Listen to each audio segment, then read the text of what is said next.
In the Book of Deuteronomy, chapter 5, verses 22 through 33, we find Moses standing as an intercessor between God and the Israelites. God had spoken his commandments directly to the people, but the sheer power and majesty of his voice left them trembling with fear. They pleaded with Moses to speak to God on their behalf, fearing that they might die if they heard his voice again. This passage reminds us of the holiness and awe-inspiring nature of God, who desires a relationship with his people, but also commands reverence and obedience.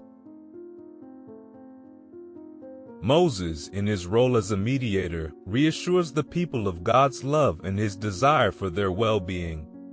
He emphasizes that God's commandments are given not to burden them, but to guide them towards a life of righteousness and blessing. This section highlights the importance of having leaders who can intercede and guide us in our spiritual journey, helping us to understand and embrace God's will for our lives. The Israelites' fear of God's voice reflects a common human tendency to shy away from the divine when it feels overwhelming. Yet, Moses encourages them to draw near to God, assuring them that his commandments are meant for their good. This teaches us that while God's presence can be overwhelming, it is also a source of comfort and guidance, urging us to trust in his plans and purposes.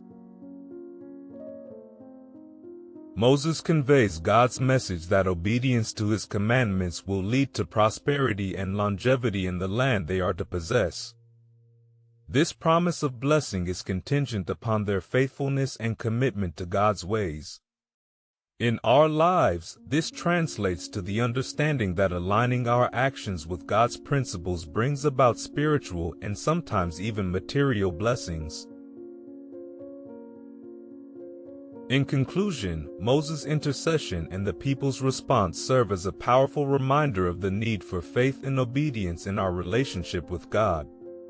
As we navigate our own spiritual journeys, let us remember that God's commandments are not burdensome, but are given out of love to lead us into a life of fulfillment and peace. Let us embrace his guidance with open hearts, trusting in his promises and walking in his ways. Amen.